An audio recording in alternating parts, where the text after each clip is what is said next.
Welcome to the Biz Easy podcast, where small business is simplified for greater results. Brought to you by Resources and Development. Go to www.resources-development.com for help in taking your business to the next level. And now, help me welcome the host of the Biz Easy podcast, Steve McCrillis. Welcome to the Biz Easy podcast, coming to you live from small business capital of Middle Tennessee, the humble little township of White House. Your resource to help take your business to the next level. My name is Steve, your host, as we all learn to stay better focused on the things that make you great. Now, I'd like to introduce you to my partner and our resident guru of coaching, our lead business coach, Skip Williams. Hey, thanks, Steve. Hey, did I tell you that we're renovating the house? No, you did not. Yeah, well, the first floor is going great. Couldn't ask for better. But the second floor, well, that's another story. Oh, and there it is. There it is. Insert rim shot here. Well, so today's topic is one of Skip's greatest passions, bootstrapping your business. Now, do you know where the term bootstrapping is, Skip? I'm not quite sure, Steve, but I think you looked it up today, didn't you? Yes, I did, and thank you for that prompt. The term bootstrapping originated with a phrase in the use in the 18th and 19th century to pull oneself up by one's bootstraps. Well, back then, it was referred to an impossible task. Today, it refers to a more challenge of making something out of nothing. I thought that was a very interesting and important introduction to your bootstrapping your business, because you've used that expression before. That's right. I mean, it is making something out of almost nothing, I think. Absolutely. Bootstrapping. Have you heard of those stories, like the poor hungry child that buys a bottle of water for 30 cents and sells it for $1, then takes that money and buys a couple bottles and sells those, and then he keeps doubling up until he's got a thriving enterprise? Or that man that started with a paperclip and he traded it for an eraser, and he takes the eraser and he trades it for something else. Each thing subsequently more valuable than the last thing until he owns a car or a house. You heard those it's stories? funny that you yeah, absolutely. Warren Buffett, that's where he got his humble beginnings. I believe, if I have the story straight, certainly is Googleable, but he started selling a pack of gum, buying a pack of gum and selling it by individual pieces or something to that nature. But that's exactly how Warren Buffett got started back in 1902? No, I don't know how old he is, but at the very beginning, at very best. No kidding. He must be like the king of bootstrappers, I would imagine. Well, I would argue that of modern business, he could be the originator of bootstrapping. Yeah. Perhaps he is. Yeah. Both of these examples are kind of extreme examples of bootstrapping, and when you look at them from a business perspective, the success of these relatively small enterprises, it's extraordinary. Not only in the achievement, some remarkable achievement, but also the lack of debt they carry and the simplicity in which they run. And I think that's a very important mention that you just said there, the lack of debt they carry and the simplicity in which they run, which is a lesson for anybody in business. Would you agree?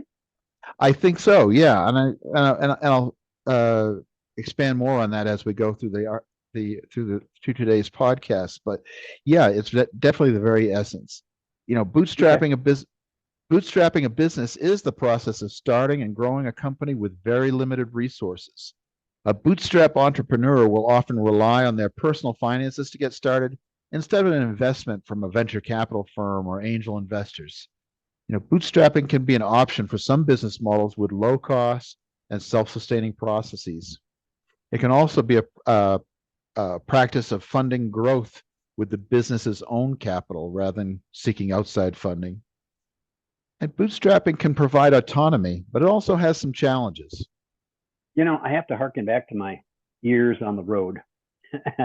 Now, y'all sit back and listen to Steve tell stories of when he was on the road. But I got to tell you, one of my favorite parts of the job in doing business analysis was talking to the small business owner and to lighten him up and to kind of get him back to his original passion. I said, how in the world did you get started in the leather business? How did you get started in the landscape? How did you get asking that simple question, how did you get started? Take me back to how it even began. And the stories that I heard about, well, I had $200 from my last paycheck when I was in high school, or I took my last paycheck from the guy I got fired from, or I borrowed $5,000 from my father-in-law, or I borrowed $2,000 from my then girlfriend, who's now my wife. But the number of stories that I hear, how they started with almost nothing, but were resourceful enough to be able to take that and parlay that into something that they had passion for and really make a business out of it. They are just the most fascinating stories. I'd like to write a book about the stories that I've heard and how people got their businesses started. Yeah, that was back in the day when you had to walk both ways in the snowstorm to get to these clients, didn't you? Well, I made reference to Warren Buffett, but I think that he actually got started in the Depression, didn't he? Wasn't I that think that's when he started doing that? sounds about right, but I Do don't you know. think that people still start their businesses in that way today, in this day and age, with so much available to you?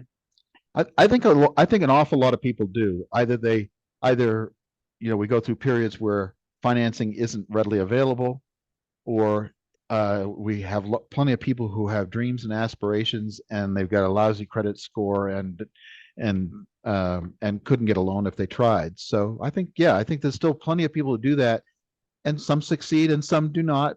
But that's true of funded businesses as well as bootstrap businesses. And That's so true. the success stories are always the fun ones to listen to, but there are some advantages, like I said, and there are some disadvantages. You want me to roll Of through course. them? Some of Let's the go. advantage, yeah, some of the advantages of bootstrapping is, you have more control over the business decisions and the vision of the business. You don't have to share your profits or your equity with any investors. You can focus on satisfying your customers and generating revenue. You can be more flexible and agile in responding to the market changes. And you can build a loyal and committed team of people and staff that share your vision. So those are the advantages. Some of the disadvantages, or I should say challenges of bootstrapping are you face some financial risk. That $5,000 on your wife's credit card thing. If things don't work out, you're still going to owe that to somebody, right? So there's some financial risk. Uh, you may have limited resources and limited opportunities for growth. You may have to sacrifice a lot of your personal life and sometimes your well-being. You may have to deal with competition from well-funded rivals, and you may have to learn skills and wear many skills and wear many hats. You But got to do everything on a shoestring. I apologize. All of those things that you identified is true for anybody that starts a business. All of those challenges necessarily come up. Even if you did get funded, you still have to pay attention to those variables to ensure that you're going to put your company in a proper position of profit and growth. True? True. The difference is we're doing it on a shoestring budget. Get the connection, shoestring, bootstrap. You just picked up on that. Yeah. So if you want to bootstrap your business, you really need to have a clear vision. You have to have a viable product, a lean operation, a profitable business model, and a loyal customer base. You also need to be creative and resourceful and diligent and resilient. You'll work harder than most other entrepreneurs that are certainly the ones that are well funded and or well established.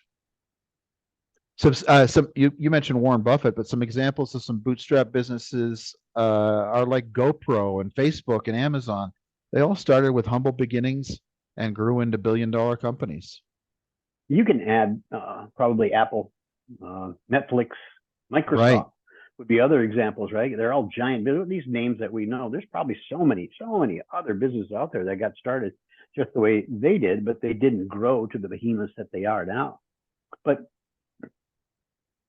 let me ask you, short of businesses acquired from a family member, relative, or friend, aren't all businesses bootstrapping on some level? And before you answer that, let me restate something or underscore something that you said. That you have to be creative, resourceful, diligent, and resilient. Whether you're bootstrapping a business, or if you're getting funding, or if you're rolling in cash, don't you still need those attributes as an individual to be a successful entrepreneur? I think that's true, but you're playing it closer to the edge. If you're well funded, you've got the leeway to maybe make a couple more mistakes than a person who's bootstrapping.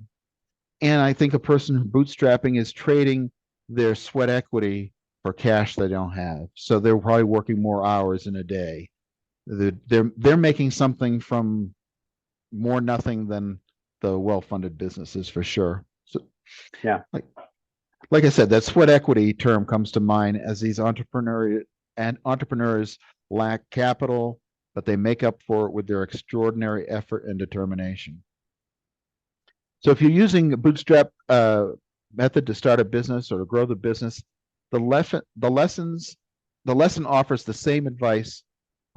Take what you have in abundance, such as good ideas, special skills, excess inventory, smart people, great locations, abundant connections, valuable intellectual property, whatever it is you have in abundance, and you turn it into what you need, which is usually cash, inventory, sales, those types of things. So, I love that statement. Take what you have in abundance and turn it into what you need. Now, I think, again, as people start their own business, that is what they do essentially.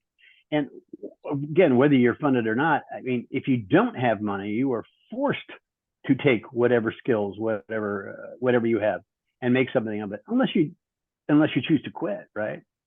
mm-hmm. I've heard businesses described that way, but I have to go back to this. Isn't that the goal of all business?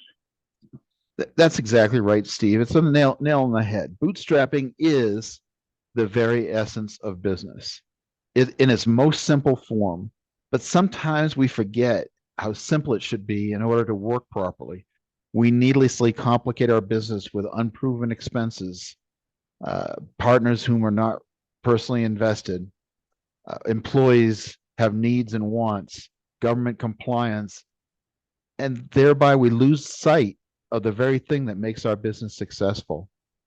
And I think that can happen very frequently if you don't stay focused on what is important, which is why, as you've written down your goals, your expectations for the future, and what your benchmarks are for your business, stay focused on those things, because every one of those things that you mentioned can distract you and take you off course so easily. We've seen it so many times, whether it be an HR issue with an employee, or all of a sudden one of your suppliers goes out of business or raises their prices unreasonably, or you have logistical problems. Having to navigate through those things, it does require that you stay focused on the bigger picture. That's where the money is. That's where the rubber meets the road, as they say. And this is episode 26 of our first season. So we're just about to the end of the Biz Easy podcast for season 1. And I think it's important, maybe even imperative, to remind ourselves that we have an obligation to keep our business focused on the simple things that make the business work profitably. And remember that everything else is just noise that distracts us from our mission. The lessons of bootstrapping should apply to all businesses, whether they're bootstrapped or not, even the ones with deep pockets and plenty of resources. All businesses have an obligation to make as large a profit as is practical, and that is achieved by eliminating waste and bringing in every sale that's possible. Every minute dealing with that noise takes us one step further and away from our mission. Don't you think, Steve? I think that the term entrepreneur is synonymous with a bootstrapper.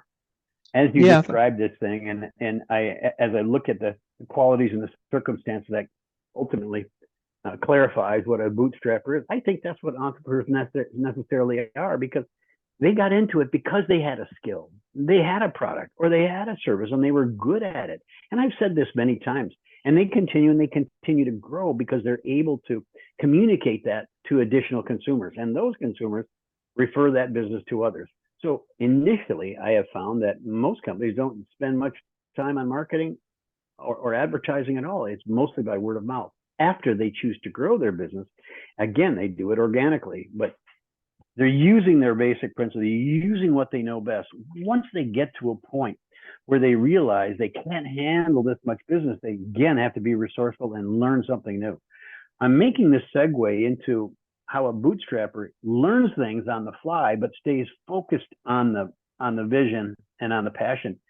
And that segue is, as you get to a point where you feel like you are not in control of that aspect, or have a challenge that you're not sure how to address, how to overcome, turn to the Biz Easy podcast and our blog, because our aim, our vision, our passion was, because Skip and I have been in the consulting and advising business collectively for over 50 years. It is our opportunity to be able to provide this kind of advice and service to people who are struggling with it, maybe not struggling, but just would like to overcome it in a more expedient fashion. But that's what we set out to provide information that you can use, that maybe it can spark opportunity for you to say, I do need to know more about that. I would like to find out how I can do that more effectively, so it doesn't take me off my vision. Now, I'm not speaking completely on your behalf, Skip, but I think that's kind of how we set out to do this. Yeah, I mean, going back to the bootstrapping, the one thing that some people have in abundance, I wish I had more of it, that can be gold, can be turned into gold, is chutzpah. Just the ability to knock on that door, make that cold call, or talk to people who are difficult to get a hold of. Those types of things, that audacity that gets that first sale. That's something that's a great example of taking something you have in abundance and turning it into gold. Chutzpah, is that right from your Yiddish dictionary? Exactly. Yeah. You did mention that we are concluding our first season of the Biz Easy podcast, and our next episode will ultimately, you and I are going to discuss, and we obviously are welcoming input from our listeners, both of them. So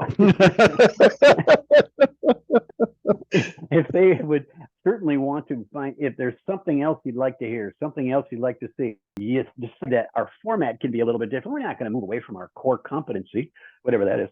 But even if it's a new haircut for Skip, whatever it takes, so that we can improve the listenership, the readership, and improve the experience, that's what we're looking to do. And we're going to spitball that thing on our next podcast, which I think comes out 2 weeks. Is that right? Right, every other week. Yeah, we're excited about this. We want to make this podcast more valuable to every listener that's out there, and we thank the listeners that have been very loyal so far. But how can we expand it? How can we make it better? Obviously, your input is the most important to us in that regard. And so, next podcast will be a bonus podcast for the season, and we can kind of discuss that and kick it around, and maybe make some promises for what people are going to be hearing a few weeks from now when we start our second season.